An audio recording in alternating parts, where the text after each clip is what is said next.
Bismillahirrahmanirrahim. Assalamualaikum warahmatullahi wabarakatuh. Dulur semuanya, Jumat Barokah, mudah-mudahan berkah. Kali ini saya masih di Mas Pur lagi. Nah, ini ada mainan baru Mas Pur, pelihara sapi-sapi XPMK, sapi-sapi betina, sehingga Mas Pur menyebutnya janda PMK. Ya, janda PMK. Janda PMK ya Mas. Ya. Nah, ini Mas Pur mau rawat sapi-sapinya. Ini bekas-bekas PMK-nya juga masih jelas Mas Pur ya. Ya. Ini masih bekas luka-lukanya, kemudian di kakinya, teracaknya, di sini juga masih, hipersalivasinya masih aktif. Ya. Nah, sahabat semuanya, ada beberapa pertanyaan. Saya beberapa waktu kemarin di Pati, kemudian ada di Klaten juga. Beberapa menanyakan sebenarnya PMK ini berakibat enggak di reproduksi setelah penyembuhannya seperti itu. Nah, hari ini saya akan membuktikan faktanya. Apakah sapi-sapi XPMK itu recovery-nya seperti apa? Apa memang tergantung perawatannya, atau dia mengalami gangguan reproduksi secara permanen? Saya izin Mas Pur hari ini ngerogoh sapi-sapinya Mas Pur yang beliau beli dari sapi-sapi XPMK. Saya akan nyoba lihat statusnya, apakah di reproduksinya bagus apa tidak, di serviks, uterus, ovariumnya seperti apa. Baru nanti kita akan lihat hasilnya seperti apa, Mas Pur. Yeah. Nah, karena ini nanti mau digemukkan, mungkin sebagian yang virainya bagus, mungkin diproses IB ya, nanti atau untuk breeding. Nah, nanti seperti itu. Nah, sahabat semuanya, intinya tetap kita nggak boleh putus siklus, karena untuk membentuk generasi berikutnya nggak boleh berhenti untuk ngibe kan, seperti itu. Harus sapi birahi tetap dikawinkan kan, seperti itu, untuk breeding secara umum, sehingga kalaupun nanti ada gejala PMK, resikonya keguguran dan segala macamnya, ya pencetakan generasi atau replacement harus tetap ada. Nah, Mas Pur, saya izin untuk ngerogoh satu persatu. Ini sapi yang pertama, kita akan coba cek bagaimana. Ini sudah beranak berapa kali kira-kira Mas? Ini 4 kali 5 kali nih, janda tua. Sudah janda tua, janda PMK. Bismillahirrahmanirrahim. Nah, karena janda ini serviknya bagus, sebenarnya saluran serviks, uterusnya juga bagus. Kemudian saya coba konsentrasi di ovariumnya. Di sini belum pernah birahi lagi ya Mas ya? Belum kan, ini baru sekitar 15 hari. 15 hari, oke.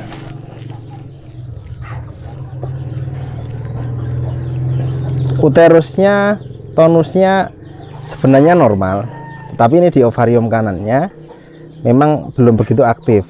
Nah, belum ada folikel dan juga belum terlihat CL-nya. Yang kiri juga sama. Jadi sahabat semuanya, ini fakta nyata, folikel kanan dan ovarium kanan dan ovarium kirinya juga belum aktif, dan namanya hipofungsi ovaria. Jadi mungkin ini karena pada saat PMK dia mengalami nafsu makan yang ngedrop terus-menerus, sehingga berpengaruh nutrisi itu tidak mencukupi untuk sampai ke reproduksi. Nah, ini kalau mau dipelihara lagi harus ditreatment lagi. Benar, treatmentnya sudah pakan yang paling utama, sambil nanti mungkin dibantu dengan tambahan vitamin ADE gitu loh Mas Pur. Kalau pakannya Mas Pur udah top, dia punya segalanya. Nah, ini sapi kedua, coba kita akan lihat. Ini bekas-bekas PMK nya juga masih ada.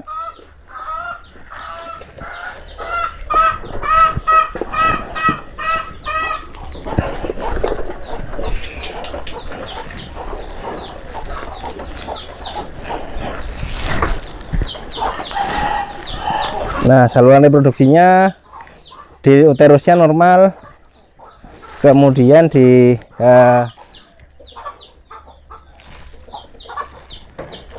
ovarium kiri licin, dan ovarium kanannya juga licin. Ini juga belum aktif, masih hipofungsi ovaria. Apalagi ini kemungkinan kemarin kejadian PMK-nya juga cukup lama kalau nggak salah. Jadi PMK yang cukup lama, nutrisinya yang masuk tidak imbang, sehingga hipofungsi ovarianya cukup parah, mungkin seperti itu. Ini kita lihat, apalagi jenis-jenis kuku yang seperti ini bekas-bekas PMK-nya masih terlihat lesi-lesinya. Nah, ini bisa ditreatment kita nanti, Mas Pur pakannya diperbaiki. Nah, kita lihat berikutnya.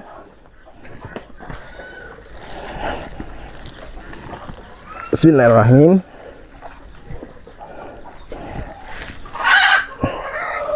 Serviknya normal, kemudian uterusnya normal, kemudian kita cek di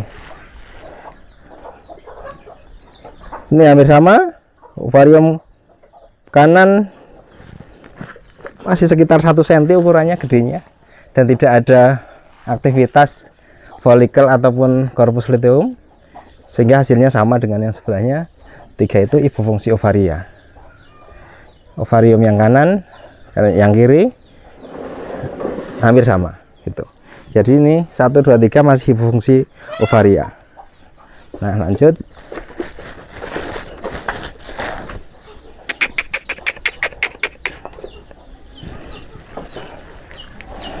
Nah, ini coba yang berikutnya. Ini laktasi 1 kali.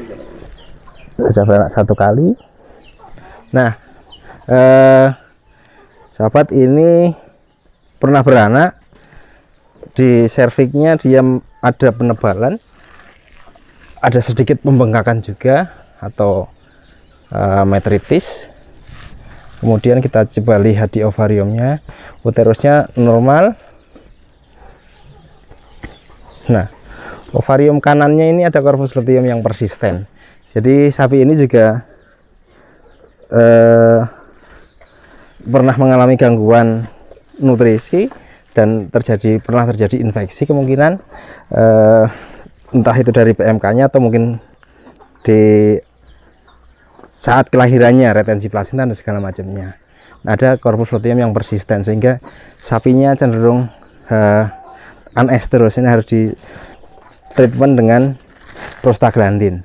Nah, ini berikutnya sapi, kalau tadi sapi-sapi potong, ini kita cek coba sapi perah. Ini sapi perahnya Eva rata-rata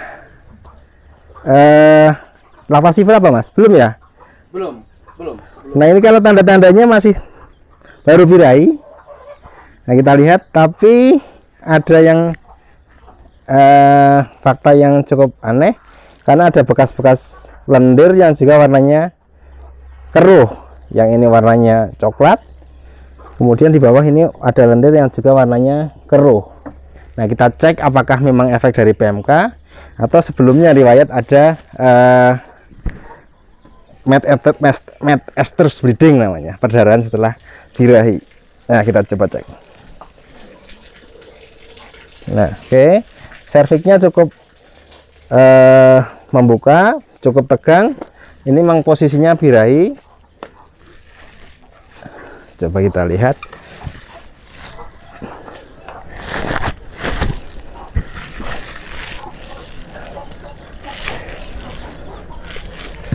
Uterusnya juga normal. Kemudian kita tes di ovarium kanan. Nah, ada folikelnya. Benar dia hari ini birahi, Mas. Iya, birahi. Hari ini birahi, cuma memang masih ada belum normal. Lendirnya masih Belum muncak lah, mungkin birahinya belum muncak. keruh, Mas. Lendirnya keruh, jadi Masih ada infeksi. masih ada infeksi, sisa infeksi. Iya. Oke. Kalau ini pasti birahi ini, birahi puncak ini. Ini birahi puncak ya. Birahi puncak. Kita coba. Nah, ini informasi dari Mas Pur, birahi puncak. Kita coba cek. Ini juga bekas PMK, Ya. semuanya bekas PMK.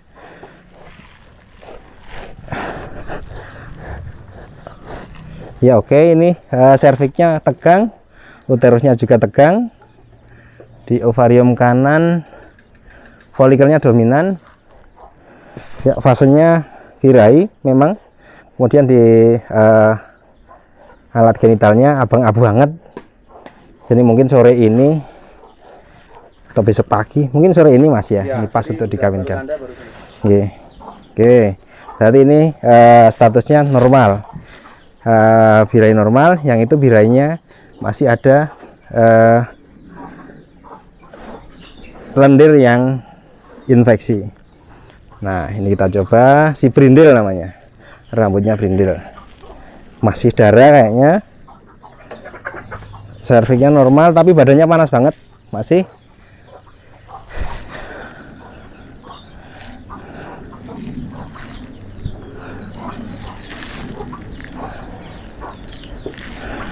Nggak tahu riwayat perkawinan sebelumnya, Mas? Enggak tahu. Pak. Oke, coba kita lihat. Kok kayak ada kebuntingan sekitar 2 bulan. Oh gitu. Ini ada dugaan Karena juga ini 2 bulan perawatan kebuntingan. udah umur, karena udah foil. Ya, ada 2 bulan kebuntingan. Mudah-mudahan bertahan, Mas. Kayaknya 2 bulan bunting ini. Di Belum yang ini, kalau ini habis ovulasi telat IB 2 hari. Oh, Kendaraan. Ini yang ini. oke. Saya coba cek. Ini juga bekas PMK apa Iya, nih? PMK. Kita lihat nih. Masih ada bekas-bekasnya. Teracak yang mau lepas. Coba kita lihat informasinya 2 hari yang lalu birahi. Nah, oke. Ovariumnya bagus. Serviknya bagus, uterusnya juga bagus. Kemudian ada bekas-bekas ovulasi memang. Jadi ada corpus hemorrhagicum namanya di ovarium yang sebelah kanan. Jadi ini juga reproduksinya normal. Reproduksinya normal. Kalau yang ini, Mas Pur? Yang ini. Ini kan PMK termasuk parah ini, Dok. Pak, belum bangun, belum bisa bangun. Bangun. Bangun. Karena Oke. karena ini kan dulu dari awal ternaknya itu kan dia masalah apa tumbuhan di kaki kan kurang diperhatiin. Jadi Betul. ini termasuk parah karena ini kan banyak luka memar. Juga baru sekitar 15 hari di sini. Alasannya kan ini dulu gemetar, berdiri aja gemetar nggak bisa. Kan? Ya, oke. Begitu berdiri langsung jatuh gitu. Ini di serviknya normal, uterusnya normal. Kemudian di ovariumnya hampir sama, licin, tidak ada aktivitas atau fungsi ovarinya. Tapi masih berpotensi untuk diperbaiki Itu lagi. bukan gini, Dok. Dalam Pengaruh karena PMK itu otomatis kan apa injeksi antibiotiknya kan tinggi, dosis Iya, tinggi. iya. Apa pengaruh itu ya? Jadi tidak, kan bukan. bukan. Jadi nutrisi sahabat semuanya. Nutrisi itu kalau dia cukup inti untuk kebutuhan hidupnya dulu secara umum, kebutuhan pokok. Kemudian kalau ada sisanya baru ke reproduksi. Coba itu yang malnutrisi. Oke, coba. Itu kan sapi malnutrisi. Jadi saya kan kategori PMK tak pilih yang parah, Oke. yang sedang ini kan tak pelajari untuk ini untuk belajar. Ini kan yang malnutrisi plus diare. Oke. Jadi ini memang Ini janda tua ini. janda tua banget, Nenek-nenek. malnutrisi plus diare. Jadi ini Pak. Oke. Ini. Ya, Saya ngambil yang dari berapa model sapi untuk Ya. belajar. Ya, ini sudah berkali-kali beranak memang. Sudah- Servisnya sudah. ada.